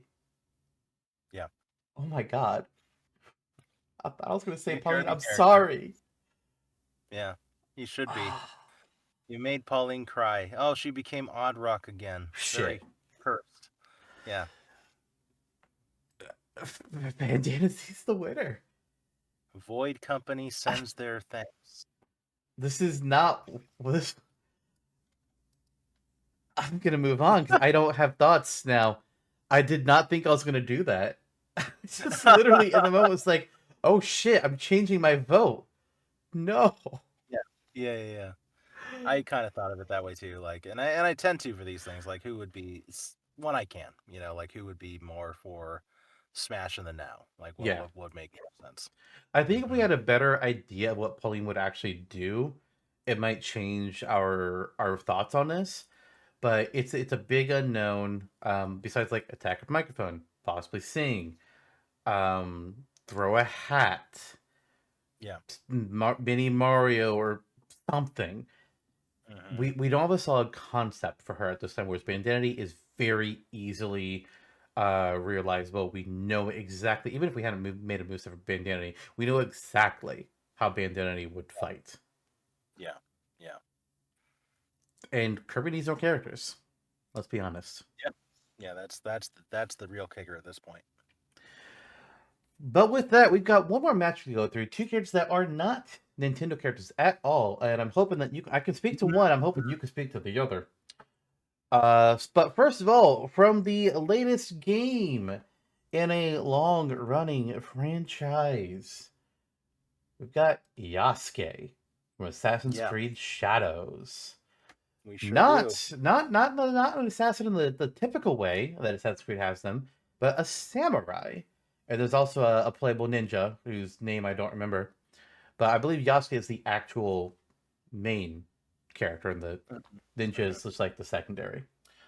But Yasuke's Yeah. opponent, an antagonist, sometimes friend, but always crazy character from another long running franchise, who finally got a game that like legit just stars him. Goro Majima. Oh, I love this. It's like the Waluigi game we never got. I mean, I mean, Yasuke is brand new. He, Assassin's Creed Shadows. It came out in the past year. Majima has been around in the Yakuza franchise from the first game. Became playable in Yakuza 0, which is a prequel. But then in Like a Dragon, Pirate Yakuza in Hawaii, Bonk loses memories, and now he's a pirate Yakuza in Hawaii, and he's got a Hell yeah. boat, and that's what his picture is from. God, I had to speed run through the rest of this fucking franchise just so I can get to that game alone. Fucking hell, I've played through 0 and I played through 1, and I'm getting ready to play through 2 in the next coming months, most likely. But it's like I almost don't care about the rest of the franchise now. I just want to play Pirate Yakuza. I just want to play that game. But if they get through everything else Yeah. first because of spoilers, it's like fuck. Yep. Yep. God damn it. I'm guessing the character you want me to speak to is Yasuke. Please, because I don't know That guy. shit about that game. Okay. Well, Yasuke is unlike many. I don't know if it's unlike all, but unlike many Assassin's Creed protagonists, based off of a real person. Yasuke is was an African samurai, which was very uncommon, of course. But he served under Nobunaga in the late 16th century. So he was brought to Japan by missionaries and quickly made his way through the ranks because, a man from a wildly different culture and background entering into this world was interesting to Nobunaga. Oda So he, Nobunaga, I assume. yes, Oda Shit. Nobunaga. All right. Yeah. And there's a lot about. I mean, this is late 1500s. There's not a lot of certainty about where Yasuke went after the Nobunaga period was over. What happened to him? But that, or there's a lot of speculation that happens around his life. Like there's a lot of missing pieces. But what we know is that he existed. So Ubisoft took that and ran with it, which is a really interesting premise. Really, really intriguing. And of course, it was met with a lot of incel racism and vitriol, which is funny because it actually happened. On top of, it's like, okay, then whoop de fucking do. But Assassin's Creed Shadows just released on the Switch too, so it's ultra recent in those regards too. And this is a character who, interesting timing for Ubisoft to finally release their Japanese-inspired Assassin's Creed game, like in the midst of Sucker Punch doing Ghost of Tsushima and Ghost of Yote. It's like, oh, I'm sorry, guys. But for an Assassin's Creed game, it holds its own on its own legs and whatnot. It's fine. So Yasuke is much more of a samurai than he is an assassin. There is another character, I'm forgetting her name right now, who you play as for the more traditional like assassin style. I think it's like Naoe or something. Yeah, now Uh, I. yeah. So for the more traditional assassin style gameplay for the samurai, like if you're Yasuke and you're trying to scale a roof and then jump off into a patch of grass below, he'll just literally jump and then fall on his back and go like oof, because that's not his style at all. So it's a very different Assassin's Creed play style. Um, he is actually a samurai, and at the same time capable of using some of the traditional like Assassin's Creed motifs and like the little hand grenades and smoke bombs and shit like that. But primarily he's a sword and bow guy. He is a sword and bow guy. Sticks to the honor of what being a samurai means. So just a lot of and I'm looking through the rest of the list here. I guess they're far along enough into kind of like the feudal Japan era to have rifles as well. So he has a rifle, he has poison arrows, and yeah, that's Yasuke. So who's the better samurai between Yasuke and Jin Sakai? I would give it to Yasuke just for the sake of being real. Historical Okay. figure who exists. All right. Listen here, you little shit. Well, you know what? At the same time, Jin didn't stick to being a samurai. He pissed off Lord Samurai and There's what? the answer I was looking for. Yeah. Like, the correct answer was Yasuke, but not because he's real, but because Jin Sakai was just like, fuck Otter. Yeah. Poison Yeah. dart, motherfucker. God, I love the hallucination dart, though. It's so fun. Like, Yeah, let me just hit the big guy, and then I'll just sit here and watch as he kills his friends. Yep. Yep. Uh, It's just good something times. Assassin's Creed's done too in the past. Mm. Yep. I'm not too up on Assassin's Creed. Never really happened. Like, I've watched Whale Trail play a couple. I've watched the entire Ezio saga, and that's it. Well, Yep. technically, I played like the opening of 3. It was Mm-hmm. 3. That's when it starts. That's Mm-hmm. with Hatham, I think. Yeah. That is the start of 3. Yeah. Doesn't stay Hathan. No. Hmm. But that's Yasuke. Yasuke's opponent is a man who is both complicated but yet very simple. Goro Majima, during the events of Zero and beforehand, was very, I guess you could call him straight and narrow Yakuza type. He was the loyal Yakuza man. He questioned an order, didn't go well, and then he kind of got quote unquote banished of sorts, and he was just like, you can come back to the family whenever I deem you can, but for now, you're gonna run a cabaret club, and you better do it good, and you better make us some fucking money. And he did. He did it very well. But by the end of that game, he learned a lesson, and the lesson is, fuck being prim and proper. Live in whatever manner that means. Don't let people stop you. If you want to go nuts, go fucking nuts. He's fucking nuts. In that game, he has 5 different fighting styles. Basic street fighting, so it's just like which is just called thug. He's got breaker, which is based off of breakdancing, which is fucking OP as shit. Slugger, where he whams on you with a baseball bat.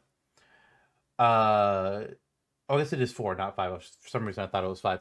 And then his legend style, which is also just how he fights in the rest of the franchise, where he fights with a knife, and he is very. I'll call him very unpredictable in his movements. They would have fun animating how this guy moves around in Smash for sure. Uh, with the different kinds of body contortions that they'll do sometimes. They would have a lot of fun with Majima. Voldo for So Smash. he primarily fights with just like the knife. But they could easily pull animations from those other styles. And then it looks like in the Pirate Yakuza game, there's a fighting style called Sea Dog. I'm assuming it's the pirate game because it's called Sea Dog at least. Mhm. I'm trying to see if I can find anything on his fighting style in that game. There it is. Okay, yeah, he has the Mad Dog style, which is the knife, and the Sea Dog style, uh, where he has dual wields cutlasses for that style and throws them like fucking boomerangs. Majima's story, he doesn't meet the main character Kiryu until like the final post cutscene of Zero. But then in one, they kind of act like they never fought before in one, or I'm not entirely sure about that. But like he in the remake of one, Yakuza Kiwami, the whole game, his whole goal is I'm going to push Kiryu to the point that he is forced to get back his former strength that he lost after being in prison for 10 years. I'm gonna make this motherfucker learn how to fight a game, or I'm gonna end up killing him. And I really don't want to kill him. Yeah. It's kind of interesting, but also kind of fucked up. It's also Yeah. weird because they added all that to the remake while keeping Majima's story in the game the same as it was originally. And at times, Majima's attitude and how he acts towards Kiryu clashes between the side Yeah. mode and the main story. It's like, this is weird. I can't speak to the other games yet because I haven't played them yet. I'm hoping to start Yakuza 2, or Kiwami 2 rather, either late this year or early next year. We'll see. I'm planning to have it be like the next game I start streaming after I finish either Donkey Kong or Golden Sun. Yeah. But So you'll yeah, be finish playing those this games pirate first. game maybe in 2030. Yeah, that's generous. 2030 is very generous because there's Yeah. I got Yakuza Kiwami 2, 3.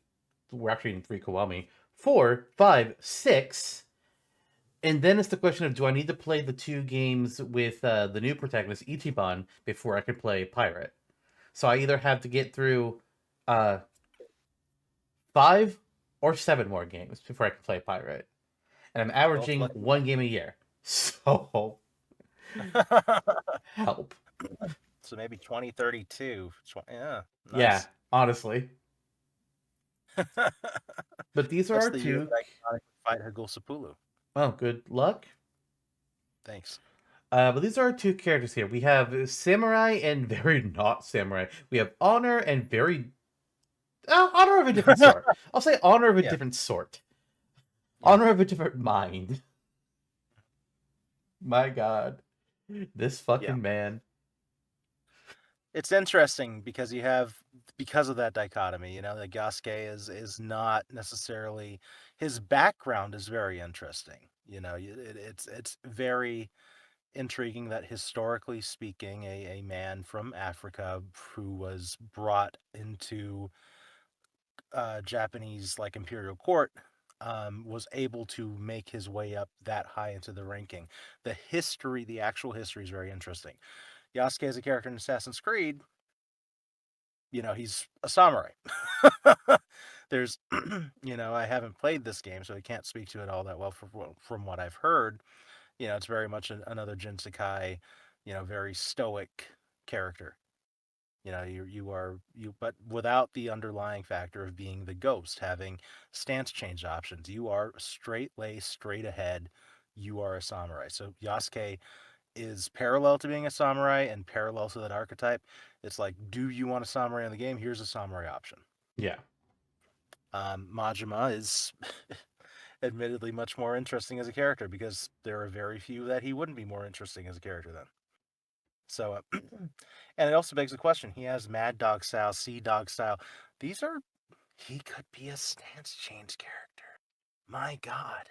I don't think they Oh would. I my think he would just be Mad Dog. I don't think they would do the others. If they do any of his other styles, I think it'll just be See, like a smash attack where he does something from a different style, but primarily he would be Mad Dog, I feel. fairly Final competent because that's what he smash is where for the majority of his appearances. be a final smash where he brings a pirate ship to the stage. Now that's possible. That I could see Yeah. happening. Yeah. Good times. And I know he likes to jump from out of manholes and other shit like that. He sure does. What a guy. Majima is everywhere. Has to keep Kiryu on his toes, get him into fighting shape. Yeah, he does. I'm looking up things on the both of them here, like what kind of access to weaponry they have. Yasuke, it looks like, was trained in both Kinjutsu and Iaijutsu, which these are words. Kinjutsu is the umbrella term for all Japanese swordsmanship, particularly those that predate the Meiji Restoration. Iaijutsu is a word I know from Mega Man, actually. Quick draw sword technique. So, drawing your katana fucking fast. Yeah. Additionally, I lost where I was in here. He's also allowed to use the kanabo. Big fucking staff. Or staff sword? Club sword. Club sword. And I That's saw that what he I'll has a call it. naginata as well, so he does have access to those other. Yeah. And after Nobunaga, apparently bad things happen to Nobunaga during the course of the game. Yasuke ends up killing a Ronin. And he gains more experience in weapons and new katas. I know some of that stuff. He learns Naginata Jutsu, Hojutsu, which gunnery. Okay, Kyujutsu. Okay, that's bow. And also mounted archery. He's not gonna ride his horse around, John. I know you have an obsession with this. Yasuke can ride his horse and stance change between katana, naginata, and kanabo. No. So he also has then obviously the Naginata. Arquebus is his gun, and the Daikyu bow.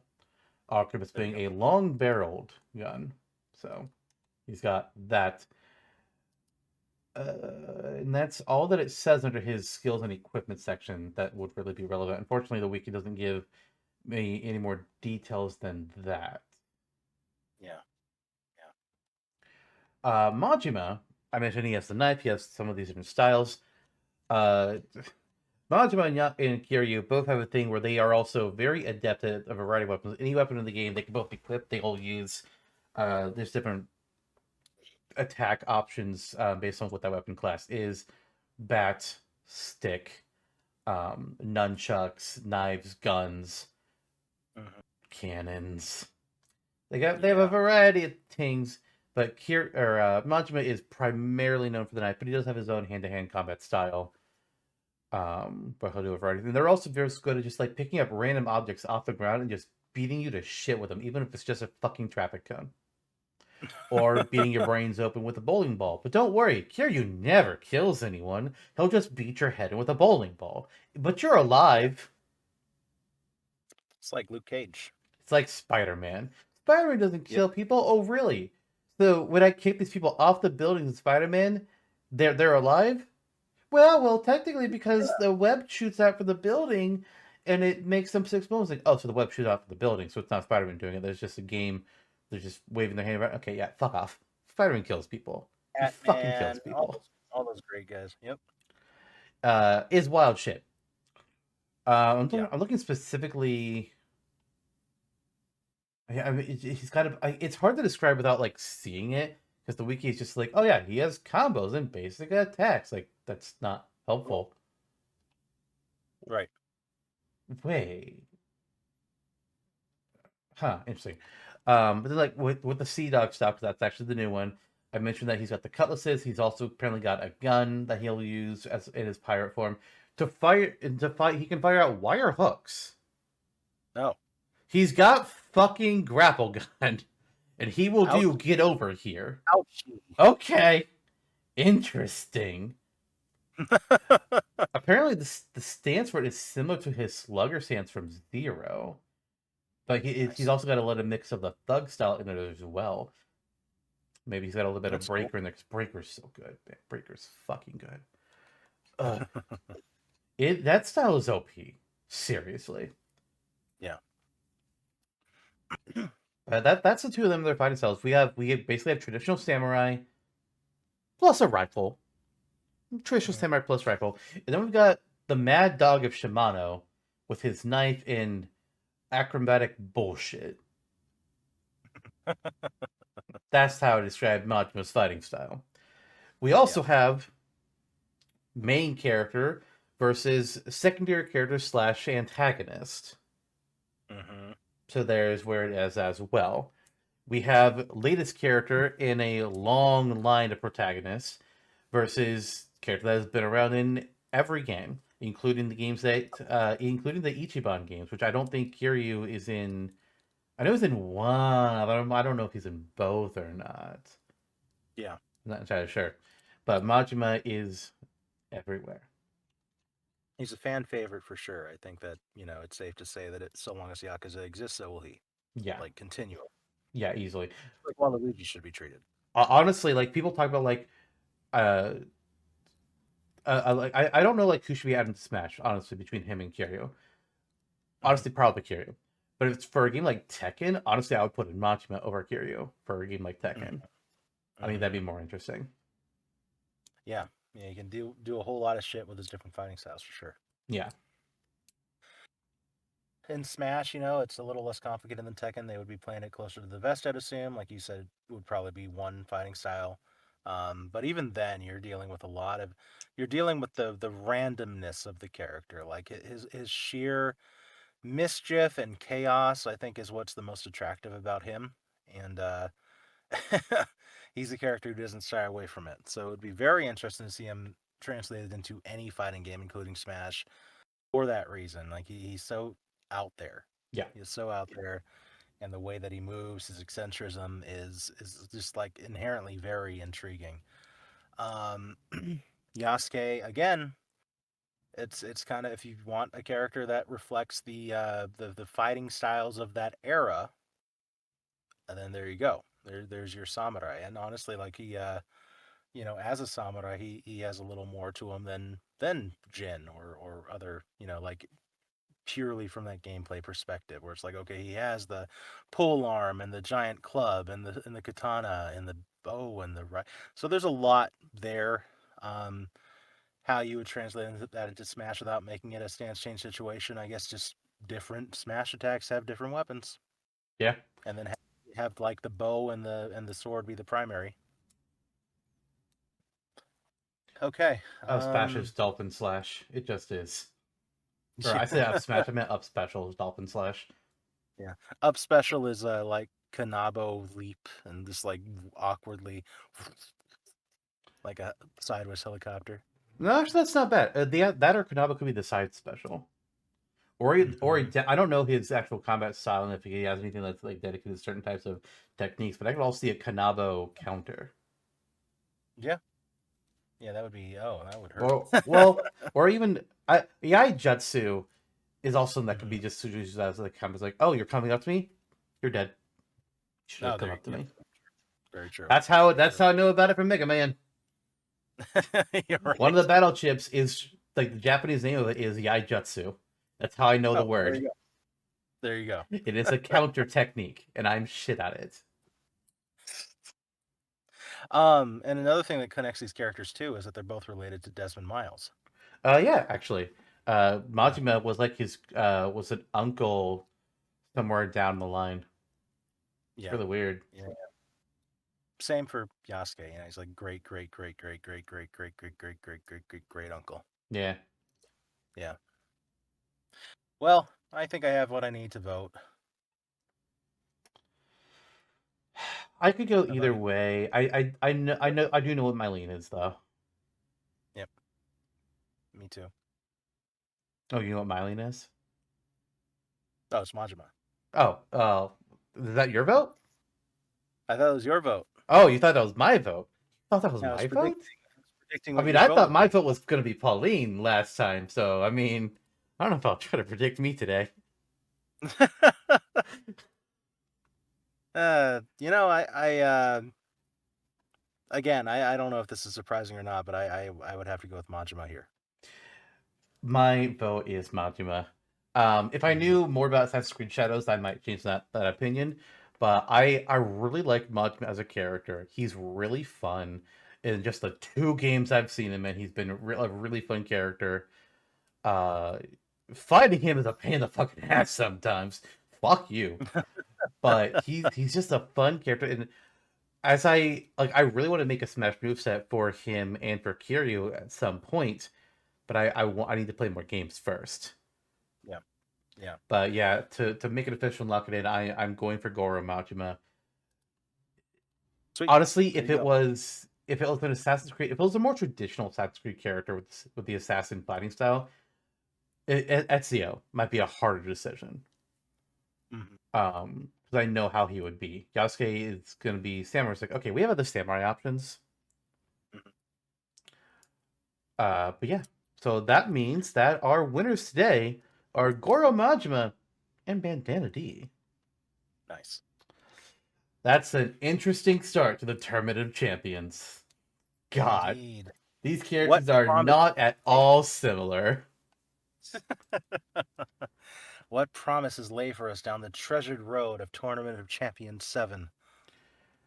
I don't know, man. I mean, I know I know what the episodes are this season, but I don't know who's gonna Yeah. win some of these. I really have no Yeah. fucking clue who's gonna And win some of these. which sweet golden friend of ours will have the indomitable task of being our guest for it. Oh, I fear for them. I fear as well, but mostly for Fear me. for us. Yeah, exactly. Well, Uh, that's fine. Fine start. Indeed.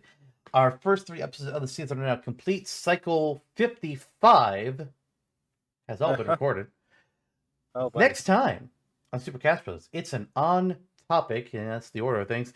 And we're going to be talking about a topic that I've wanted to talk about for several years now: leaks and rumors.